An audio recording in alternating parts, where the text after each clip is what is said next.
Assalamualaikum. Ikut agama Allah atau ikut agama manusia? Gak usah basa-basi, yuk kita langsung bahas. Selama ini, lu ikut agama Allah atau ikut agama buatan manusia? Dan jangan buru-buru jawab agama Allah. Karena kalau kita cek realitanya, kebanyakan dari kita cuma ikut budaya agama, bukan wahyu agama. Ikut-ikutan kata orang, ikut tren, ikut orang banyak. Tapi lupa cek, sebenarnya Allah bilang apa sih? Rasulullah ngasih petunjuk kemana? Pemahamannya, pemahaman siapa? Sahabat Nabi atau orang biasa? Ini metode dasar dalam beragama. Dan ini akan mengubah seluruh arah dan cara hidup lu dalam beribadah. Ulama pernah bilang, salah satunya penyakit terbesar hari ini adalah orang Islam lebih percaya ucapan manusia daripada firman Allah. Bahkan seringnya kita lebih takut komentar dari manusia daripada murkanya Allah. Allah mengatakan, dan jika kamu mengikuti kebanyakan dari orang-orang di muka bumi ini, niscaya mereka akan menyesatkanmu dari jalan Allah. Mereka tidak lain hanyalah mengikuti prasangka belaka. Dan mereka tidak lain hanya mengira-ngira saja. Sesungguhnya Robmu, dialah yang lebih mengetahui tentang orang yang tersesat di jalannya. Dan dia lebih mengetahui tentang orang-orang yang mendapat petunjuk. Quran Surat Al-An'am ayat 116-117. Maksudnya adalah, jika seandainya kamu mendengarkan, mengambil, dan mengikuti pendapat atau saran-saran mereka, maka mereka akan menyesatkanmu secara nyata dari jalan Allah.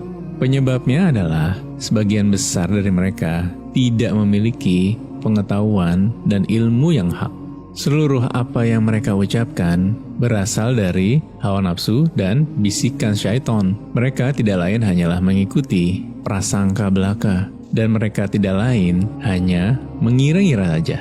Agama itu bukan suara mayoritas, bukan opini viral, bukan tradisi keluarga. Agama itu wahyu. Wahyu yang Allah turunkan kepada utusannya yang mulia akhlaknya, budi pekertinya, yaitu manusia terbaik, Rasulullah SAW. Kemurnian agama ini Allah yang jaga loh. Beliau SAW tidak pernah mengatakan sesuatu atas dasar pendapat pribadinya dalam perkara yang terkait kapasitasnya sebagai penyampai risalah Allah Azza wa Jalla. Itulah hakikat status beliau sebagai utusan Allah. Makna dari Rasul yang berarti utusan yang bertugas hanya menyampaikan apa yang menjadi amanat dari zat yang mengutusnya, Allah Subhanahu wa Ta'ala, Rabbul Alamin. Allah mengatakan, seandainya dia Muhammad mengadakan sebagian perkataan atas nama kami, niscaya benar-benar kami pegang dia pada tangan kanannya. Kemudian benar-benar kami potong urat tali jantungnya. Maka sekali-kali tidak ada seorang pun dari kamu yang dapat menghalangi kami dari pemotongan urat nadi itu. Quran Surat Al-Haqqah ayat 44 dan 47. Ada dalil lain nih. Allah mengatakan, kami mengutusmu menjadi Rasul kepada segenap manusia, dan cukuplah Allah menjadi saksi. Barang siapa yang mentaati Rasul itu, sesungguhnya ia telah mentaati Allah. Dan barang siapa yang berpaling dari ketaatan itu, maka kami tidak mengutusmu untuk jadi pemelihara mereka. Quran Surat An-Nisa ayat 79 dan 80. Cukuplah ayat tadi kan sebagai penegas bahwa syariat yang beliau sampaikan bersumber dari Allah Azza wa Jalla. Maka agama ini tidak boleh sedikit pun diubah, ditambah-tambah, karena semua perkara baru adalah kesesatan. Dan kesesatan tempatnya adalah di neraka. Apa itu agama manusia? Agama manusia itu simpel. Segala keyakinan, kebiasaan, ritual, gaya hidup yang dianggap agama padahal nggak ada dalilnya. Atau yang lebih parahnya lagi, bertentangan dengan dalil Al-Quran dan sunnah Nabi. Contohnya apa? Agama dicampur dengan tradisi yang gak jelas asal-usulnya. Kalau ditanya, bilangnya selalu, kan dari dulu juga begini. Merasa cukup dengan slogan, yang penting baik. Amalan ini, itu, kan niatnya baik. Itu gak cukup ya. Lebih percaya dan fanatik sama tokoh terkenal daripada dalil. Ikut-ikutan ritual tertentu tanpa ada landasan dan ngerti dalilnya.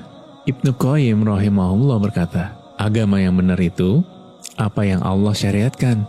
Adapun yang tidak Allah syariatkan, maka itu bukan agama ya. Meskipun kebanyakan manusia memandangnya sebagai agama.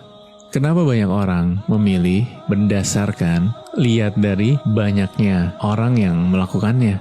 Mungkin satu, takut dikritik banyak orang atau masyarakat, apalagi keluarga. Takut dicemooh dan dikucilkan dalam keluarga. Kita sering mikir, kalau nggak kita ngikutin ritual ini dan itu dalam keluarga dan di dalam masyarakat, gua dicap apa ya sama mereka semua?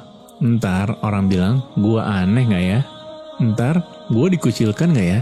Ntar orang bilang ekstrim, mabok agama. Padahal Allah bilang, dan jangan kalian takut kepada manusia. Takutlah kepadaku. Quran Surat Al-Maidah ayat 44. Kedua, malas belajar agama. Pahit tapi nyata kan? Banyak orang maunya agama itu praktis, simple, langsung aja paham. Gak perlulah detail-detail. Dan kebanyakan cuma ambil yang sesuai dengan hawa nafsunya. Yang tidak sesuai, ya dia buang. Padahal Ibnu Taimiyah pernah bilang, agama ini dibangun di atas ilmu. Tidak ada agama tanpa ilmu. 3. Nyaman dalam zona abu-abu. Manusia itu sukanya yang fleksibel. Nggak terlalu agamis, nggak terlalu maksiat, nggak mau bener-bener tunduk. Tapi juga nggak mau kelihatan buruk, apalagi maksiat. Ini agama versi manusia, fleksibel menurut hawa nafsu. Apa sih ciri-cirinya agama manusia? 1. Mengedepankan rasa daripada dalil. Kalau ditanya, dalilnya apa? Jawabannya, yang penting ikhlas, yang penting baik. Niatnya kan baik. Udah banyak kok orang yang lakuin dari zaman dulu malah. Dari dulu juga begini, dari zaman nenek moyang. Yang kedua, fanatik sama tokoh. Bukan mengikuti wahyu. Kalau tokohnya bilang, ya pasti diikutin. Taklid buta. Kalau dalilnya bilang, malah dibantah. Malah diperdebatkan. Padahal Syekh bin Baz pernah bilang, kebenaran tidak diambil dari manusia, terlepas siapapun dia, tetapi diambil dari Al-Quran dan Sunnah. Yang ketiga, menambah-nambah ibadah yang Rasulullah SAW tidak melakukannya. Adapun yang tidak dicontohkan Nabi SAW, tapi dianggap ibadah. Ini adalah ciri paling jelas ya. Rasulullah SAW bersabda, setiap yang diada-adakan dalam agama adalah sesat. Hadis riwayat Abu Dawud. Sekarang apa sih ciri-cirinya agama Allah? 1. Dalil dulu, baru beramal. Setiap ibadah harus bisa dijawab. Rasulullah pernah melakukannya nggak? Para sahabat melakukannya juga nggak? Ulama salaf yang mengerjakan siapa? Yang ngajarin siapa? Kedua, tidak ditambah-tambah, tidak juga dikurangi. Agama Allah itu sudah sempurna. Yang nambah itu merusak. Yang mengurangi juga pasti merusak. Ketiga, berorientasi kepada akhirat, bukan kepada perasaan. Agama Allah itu menenangkan, tapi nggak selalu langsung nyaman. Kadang berat dulu, manis kemudian. Keempat, fokus pada ketundukan, bukan drama spiritual. Orang yang ikut agama Allah itu sederhana loh. Sholatnya benar, sesuai dalilnya. Tauhidnya lurus, sesuai dalilnya juga. Amalannya jelas, ada dalilnya. Adab dan perilakunya nyontoh dari Nabi SAW. Yang kelima, mengutamakan ilmu sebelum beramal. Ibnu Sirin rahimahullah berkata, sesungguhnya ilmu adalah agama. Maka perhatikanlah dari siapa kalian mengambil agama kalian. Kenapa sih kita harus kritis? Karena beribadah tanpa ilmu itu sia-sia.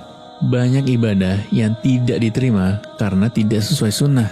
Kata Syekh Albani, Yang Allah terima bukan ibadah yang paling niat, tapi yang paling sesuai sunnah. Kedua, syaitan mencintai ibadah yang salah. Syaitan tidak melarang lo untuk beribadah. Dia hanya mengarahkan lo ke ibadah yang salah. Karena itu lebih mudah memperdaya manusia. Yang ketiga, banyak orang tersesat karena mengikuti mayoritas. Dan ini sudah dijelaskan di dalam Al-Quran. Mayoritas tidak selalu benar. Yang keempat, bid'ah. Lebih bahaya daripada maksiat. Ulama salaf pernah bilang, ahli bid'ah lebih dicintai sama syaitan daripada ahli maksiat. Kenapa? Karena ahli maksiat itu tahu dia salah, tapi Allah ahli bid'ah, dia merasa benar. Sesungguhnya sebaik-baik perkataan adalah kitabullah, dan sebaik-baik petunjuk adalah petunjuknya Muhammad SAW. Sejelek-jelek perkara adalah perkara baru dalam agama, dan setiap perkara baru dalam agama itu adalah bid'ah. Setiap bid'ah adalah kesesatan. Hadis riwayat Muslim nomor 867. Ini garis merah dan tegas banget. Agama itu bukan boleh-boleh aja. Ada manhajnya, ada metode dan jalannya. Dan jalannya cuma satu, yaitu pemahamannya para sahabat Nabi. Jadi kalau ada yang bilang, yang penting kan baik, yang penting kan niatnya, yang penting kan orang banyak melakukannya. Dari dulu juga begitu. Itu semua agama manusia, bukan agama Allah. Apa sih bahayanya bid'ah?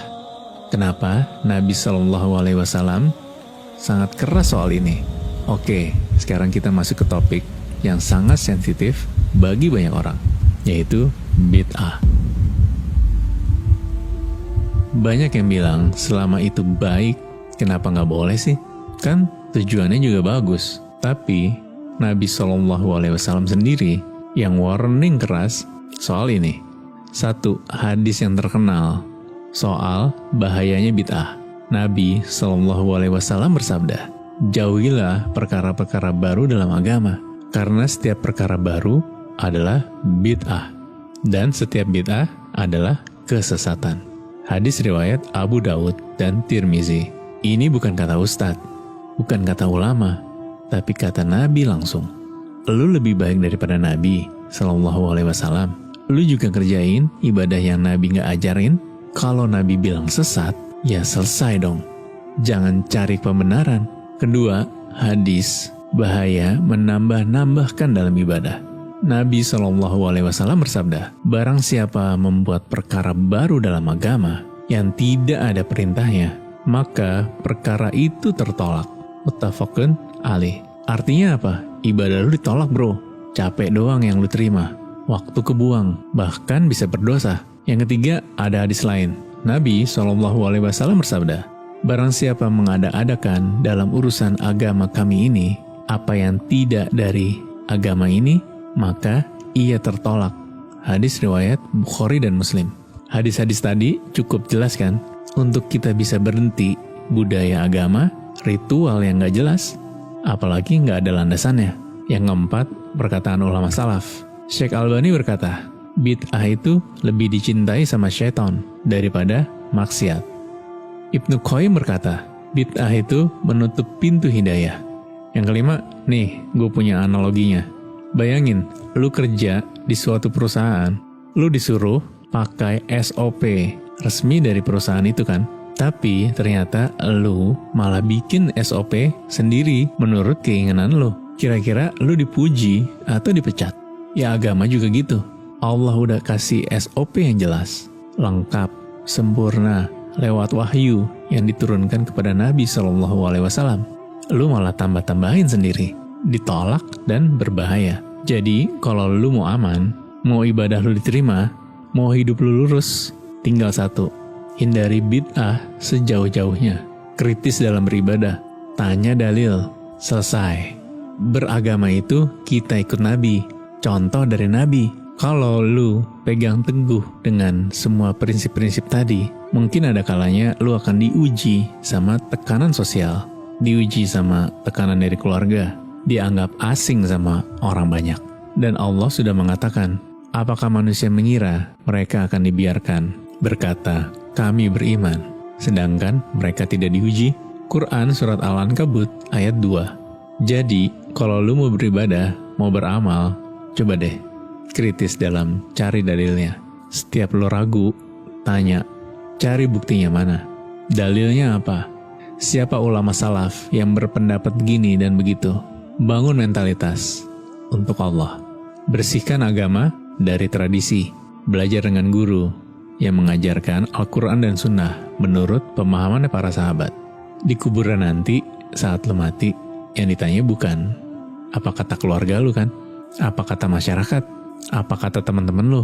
Yang ditanya itu, siapa Robmu? Apa agamamu? Siapa nabimu? Dan lu nggak bisa jawab kalau selama hidup lu ngikutin agama pakai hawa nafsu. Kita cuma punya dua pilihan, ikut agama Allah atau ikut agama manusia. Dan keduanya akan menentukan seluruh masa depan lo. Bukan cuma di dunia aja, tapi sampai lu dimasukin ke dalam kubur. Kasih komen dong, kasih like, subscribe kalau lu mau konten yang jujur, tegas, nggak perlu basa-basi, dan insya Allah membuka pikiran lu dalam beragama. Insya Allah.